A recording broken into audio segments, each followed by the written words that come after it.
14 players remain in this year's Betfred World Snooker Championship, and all 4 waiting backstage are multiple ranking event winners. It's another world-class lineup at this world-class venue here in Sheffield.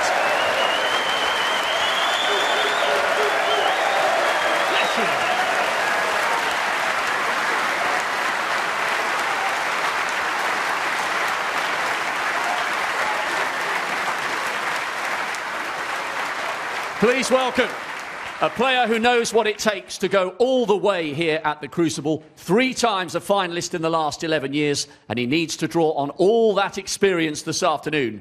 Still closing in on a return to the world's top 16, the 2006 champion of the world, the pocket dynamo, Graham Dott.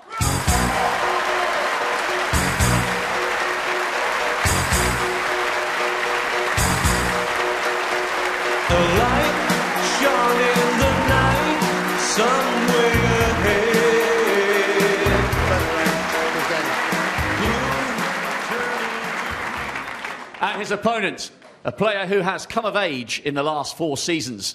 After winning his first ranking title down under in 11, he hasn't looked back.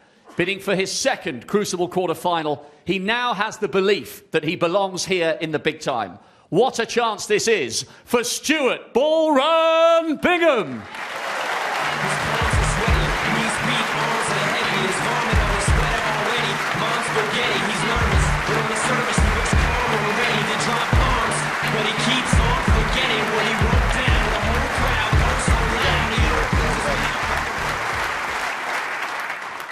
And on table 1, here comes a player who has clearly learned so much about himself and life over the last 12 months.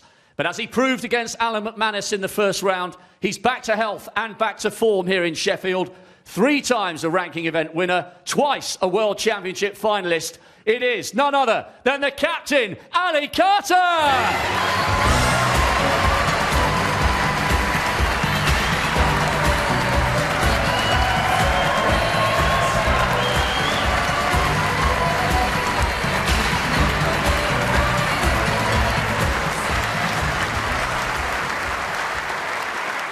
Finally, his opponent, a player who has taken the game by storm since his arrival from Australia 11 years ago. World champion in 10, Masters winner in 12, he secured snooker's Triple Crown in 2013. He is without doubt one of the game's all-time greats. So can you hear the thunder from down under? Here's Neil Robertson.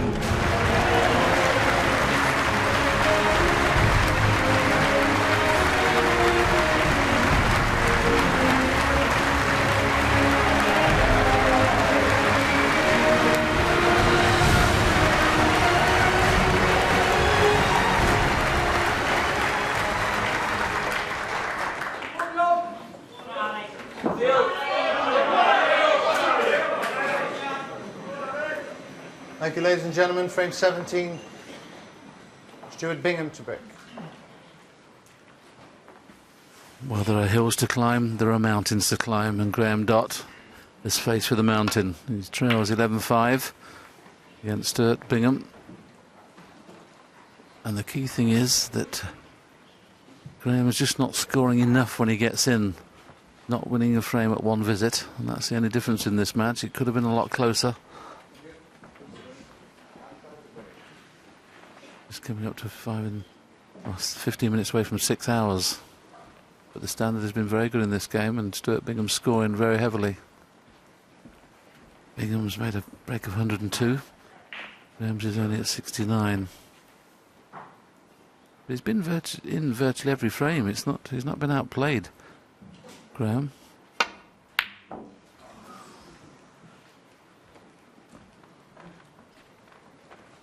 The pleasure of having 6 times world champion Steve Davis in the commentary box with me today. It's always nice to be watching the action so close to hand. It's such a great view from our commentary box.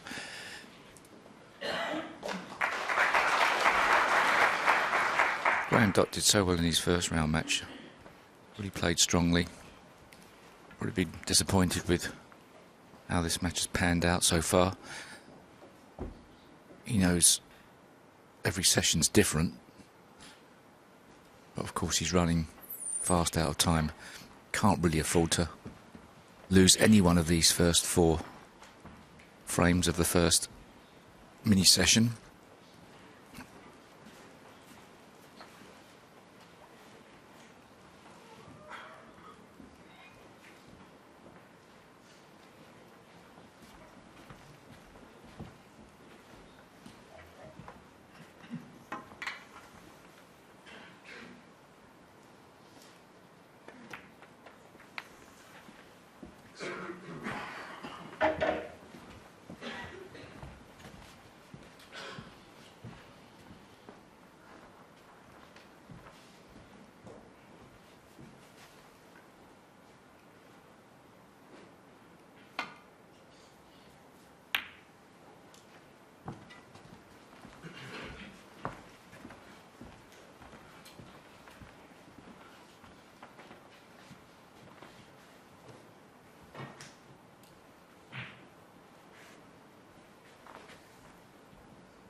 Looks like he's going to be, I can say tempted at this one. He was tempted, but it gently for the black. This will cut in. Another look at the red that Stewart's just played, and pretty close to it. Always takes you a couple of shots to settle in.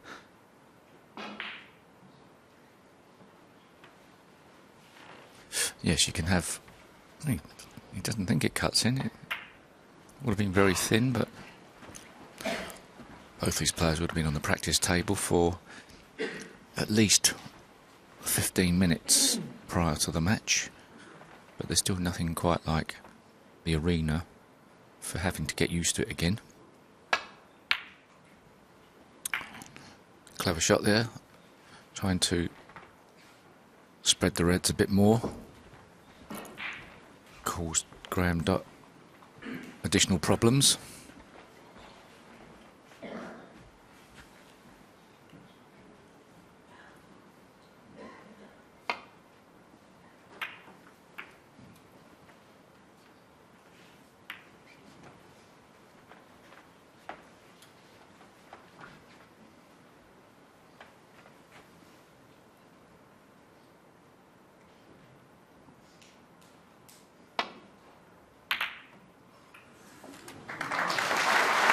That's why they call him Stuart Ballroom Bingham. He is prone to get the odd fluke.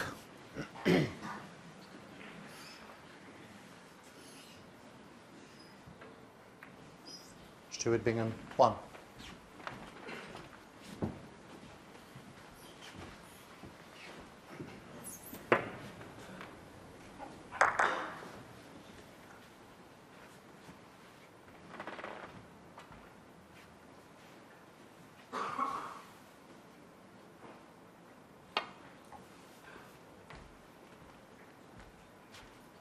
Oh, that'll be called a miss.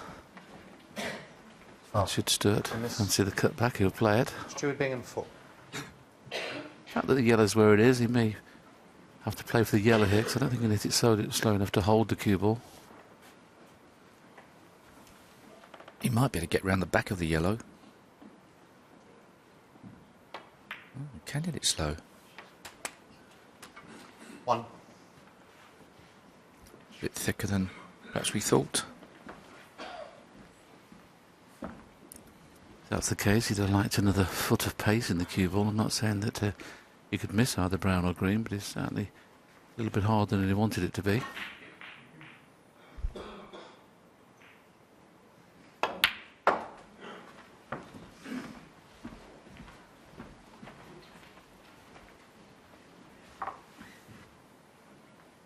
Five.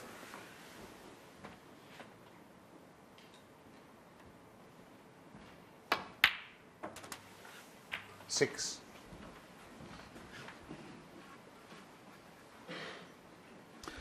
Been a pro for an awful long time, Stuart Bingham, and some could say it's took him longer than it should have done to get into the world's elite. His world ranking number 10. He turned pro in 1995. In the first 5 or 6 years, he was always a hard man to beat, but you never could 13. fancy Stuart winning a tournament. The last 5 or so years, he's capable of winning every tournament he plays in. Yeah, he's a different animal.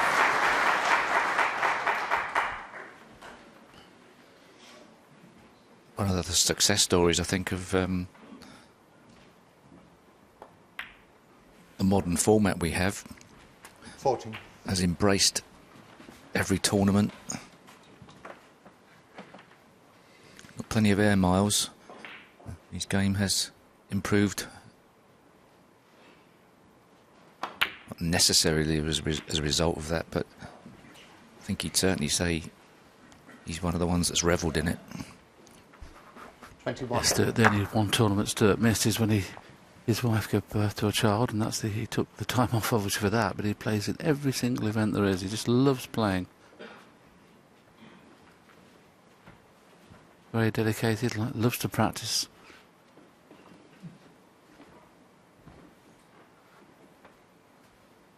A little bit betwixt and between here, not nicely on either red. So much so he's playing a safety shot.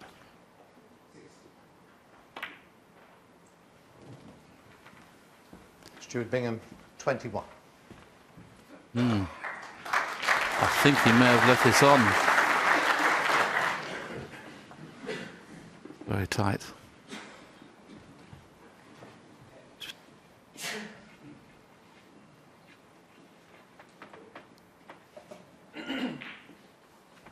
Graham has decided that this, certainly the middle one of the three is playing, I think. Oh, good pot. Good pot, especially where the cue ball was finished. We've been leaving frame on.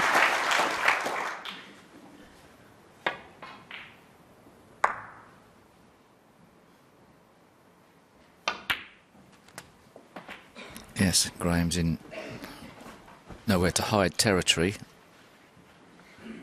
And that was one of many shots he's got to take on probably today, but he can't afford to miss. No. But Stuart was a bit weak with his first chance, so there's hope for Graham Dott.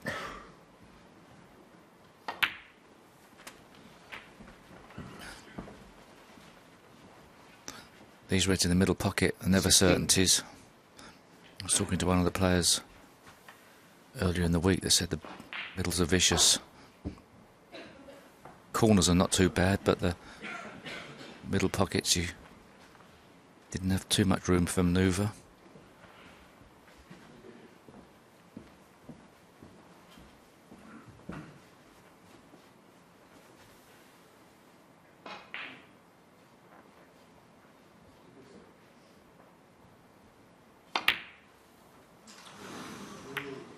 He was up on the shot very quickly there. Didn't fancy it, did he? But he's pretty pleased to see having missed that.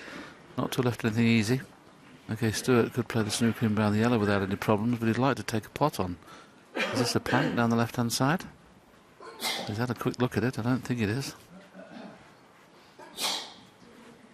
That's all he's looking at now. It's far too far wide. So he can play white in behind the yellow quite easily here and send the red up this end of the table. Could risk playing it in behind the brown, but depends which way he sees it. In behind the brown is his choice. And a beautiful judgment of pace.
Well, he stopped in his tracks there, didn't he? Great pot.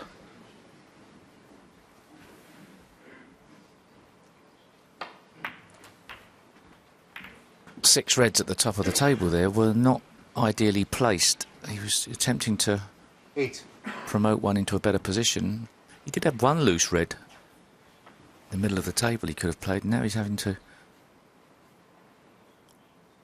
go for this red.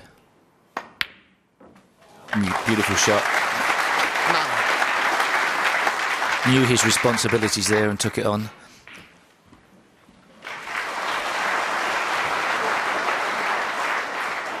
Still not easy at the top of the table, really, these six reds. Yep. Just got a quick, nasty kick there, he feels. I think he jabbed at it, to be perfectly honest.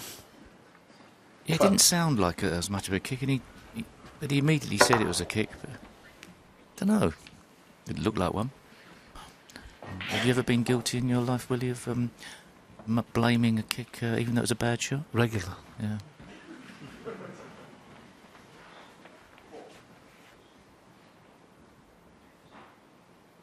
It's never ever my fault when I missed.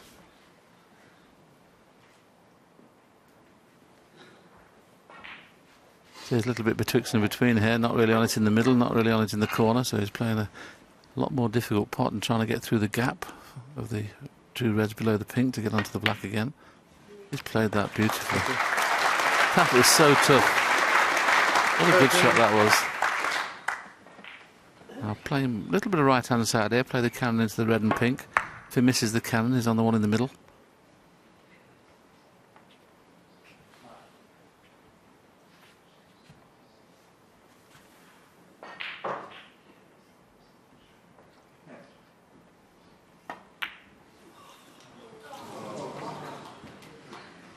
Graham Dott, 13.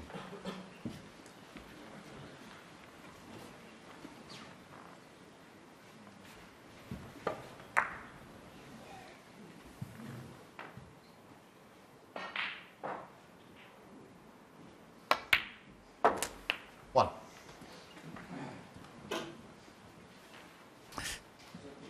Well, some great pots by Graham Dott, but he only needs one miss to destroy the situation.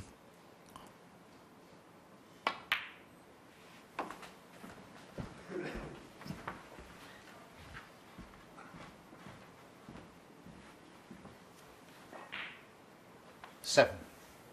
Would like an angle now to try and disturb those three reds, so he's going to screw a bit up the table, leaving himself high on the pink. He can now play the screw back into the three reds with guaranteed position on the red near the middle pocket. He prefers to play it without the rest. Of course, the beauty of these very small extensions means you can play that shot with much more control, albeit a slightly longer bridge.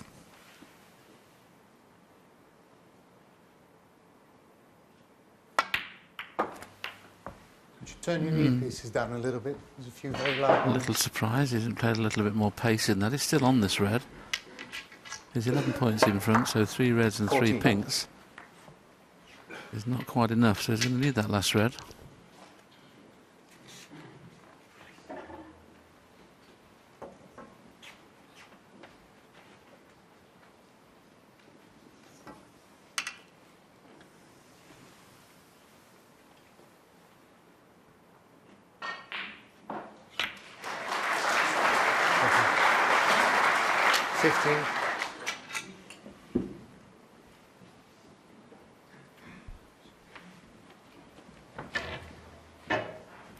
He's pretty favourably placed here, Stuart Bingham. He needs that last red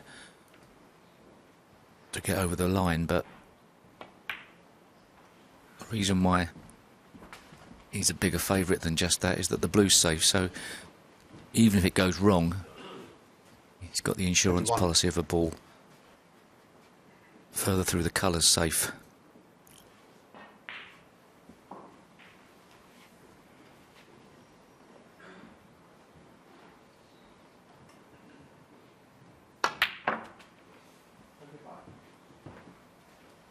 $22. You'd like to leave an angle on this last red, just to nudge the red into play if you can, but it means playing it around maybe one cushion or two cushions and trying to leave the red three-quarter ball. It was a very well played red. He's about 3 or 4 inches short, I think. 28. 3 inches short of pace to be able to play the shot you've just said there, Willie. So at least I think he is.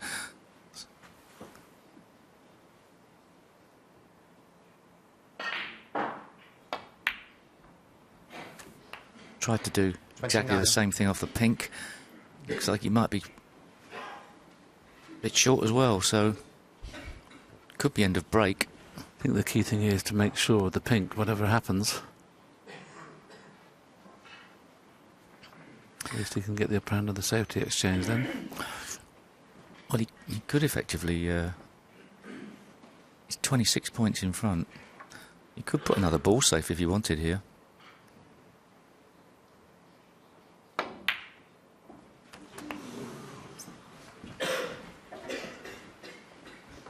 The only reason I suggested, not doing that is because No, he yeah. only needs the pink. Graham can only use the pink with the points tally as it is.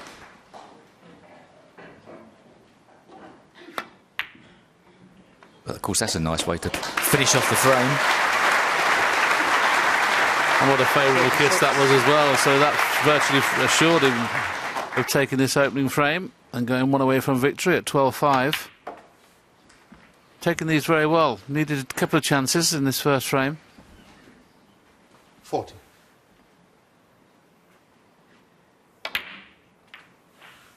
$42.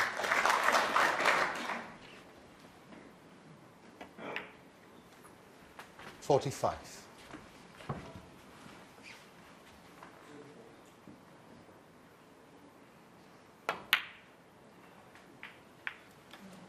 $49.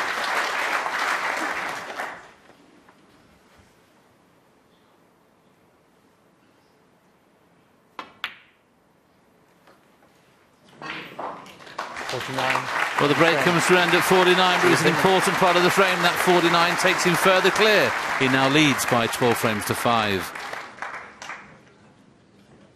A lot of misses there. I mean, obviously they expected Stewart to be nervous, being only a couple of frames away from victory. But if Graham was going to get back in the frame, he had a couple of good chances there. And to miss black off the spot, Steve, at that stage. Let's see. I can't detect a kick at all. Let's have a little look at it in real time.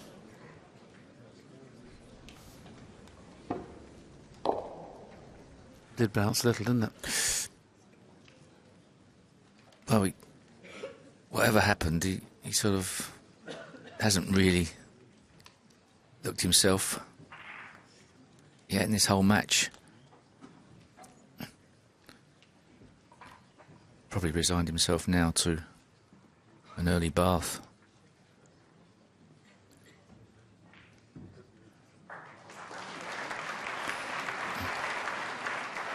Having more of an interest in the other frame, on the other table.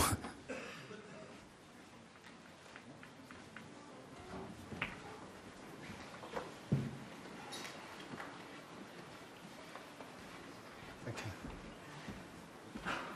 18th frame. Graham Dott to break. Graham Dott hopes he's not breaking off for the last time in this match. But it's highly unlikely now he can win 8 frames on the trot. I don't know whether his match has ever been won from 12-5 behind him. I wouldn't imagine so.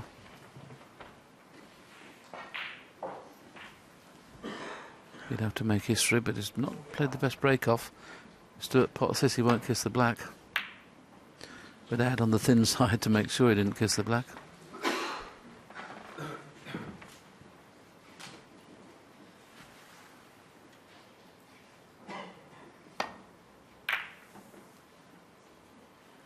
That was played a little carelessly, wasn't it? It's a horrible place to be at, the Crucible, when you're getting beat convincingly. Yes. It's hard to play your natural game. You're all enthusiastic at the start, you're playing well, firing on as many cylinders as you can. And then as the match unfolds and it goes wrong, you find everything becomes more difficult and disintegrates. Excellent shot though.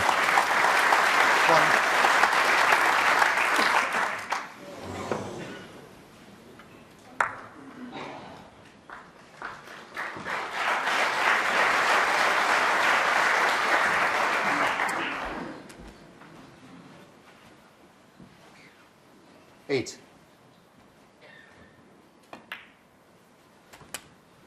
9.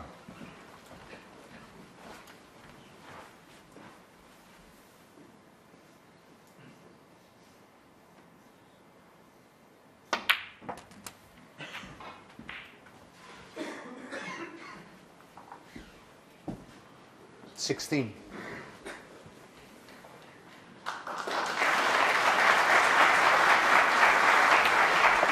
17.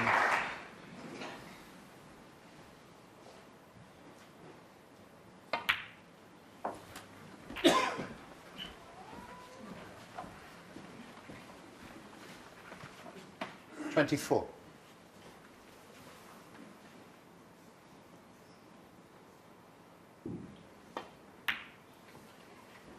25. Not too much hope of winning the match from Graham Dott, but there's a few quid on offer for a 147 break.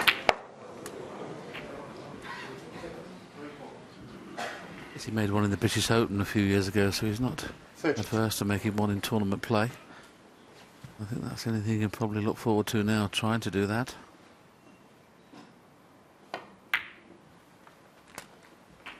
$33. It's not the worst opportunity we've ever seen. It's tough.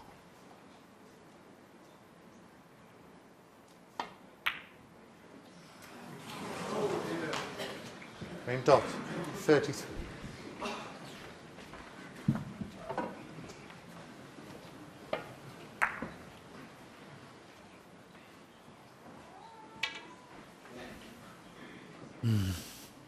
You can see the frustration in Graham's face as he sits in the chair there. 1. As Steve mentioned, he'd have been practicing so hard. He came through 3 really tough qualifiers, and he'd have been an opponent the CD player wouldn't want to meet. Played very well in the first round. 8.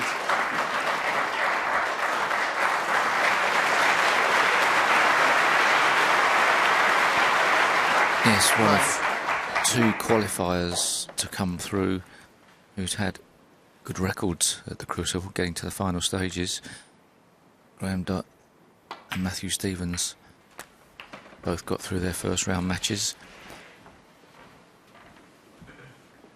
16. He beat Ricky Walden in his first round match here, and what a great player Ricky Walden is. Now Stuart Bingham 17. has got the balls in a perfect position now to take frame and match. This is possibly one of the times in a snooker player's career at the Crucible where you're absolutely loving it. You've got enough of a lead that you're bulletproof. 24. You're in control of the match. The other guy's not really looking confident. I'd expect him to go close to winning this visit. 25. I suppose Stuart could get a little excited here, because obviously when you're getting close to the winning line, you're a little bit anxious, or some of the players are, the great players seem to love going over the line. There's a poor shot. 32. Still expect him to pot this red, but he's going to be careering into the red that's next to it. And he'll have to rely on the half ball kiss, I think, to get onto a colour. He hits it full, he won't get on one. Yeah, got the half ball. 33.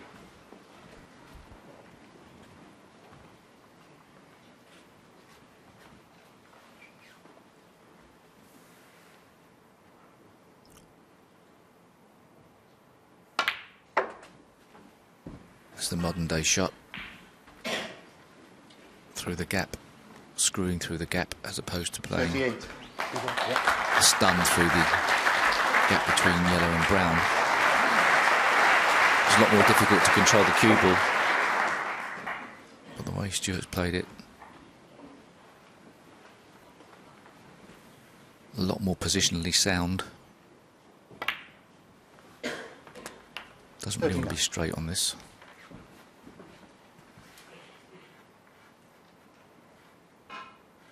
Red next to the pink is potable, so he doesn't have to worry about playing into that.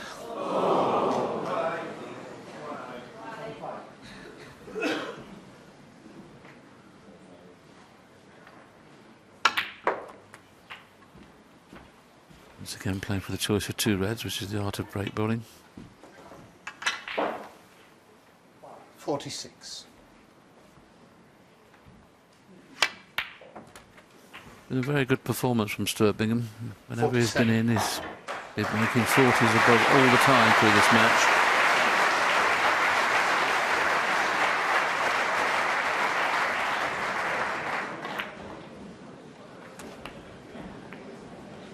And everything going perfectly now. He knows he needs that red in play, and we know the red next to the pink 54. pot, so he's took the chance there of bringing that red into play.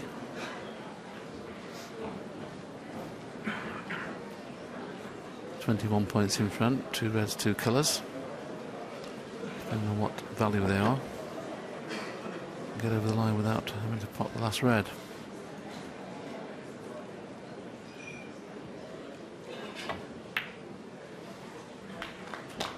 $55.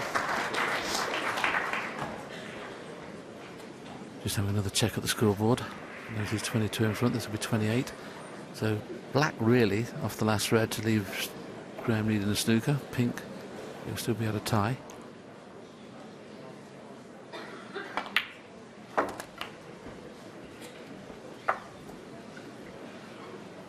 He'll be buzzing inside now, knows this is 61. possibly frame and match ball.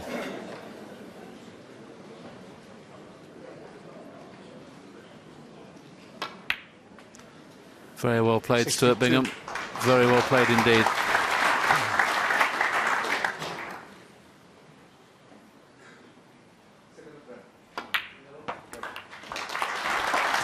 Verti assures him if the red goes in, it'd be absolutely guaranteed. 69.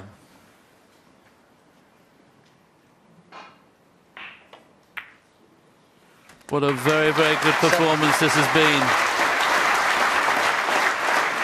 Can he now finish with a century?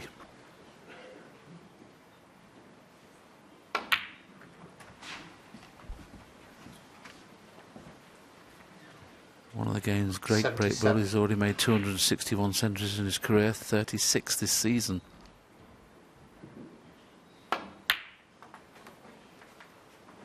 $79. This will be his 3rd century of the tournament so far if he gets it.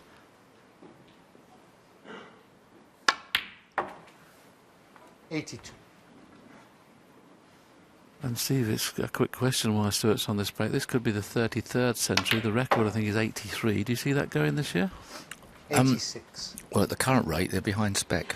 Are they? I think it's 6 a day they need.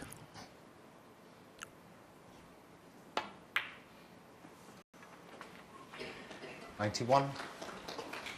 Never out of position. He played some lovely kisses in this to bring reds into play. Deserves to make a century. 97.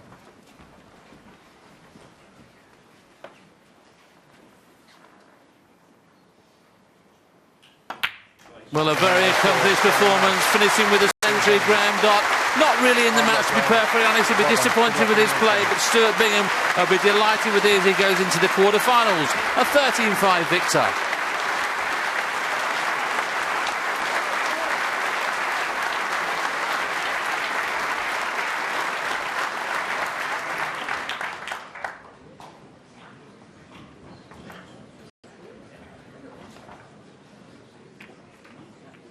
that's the end of play on this table, but if you join us again at 7 o'clock, you've got Ronnie O'Sullivan. That'll be a match to watch at 7 o'clock this evening.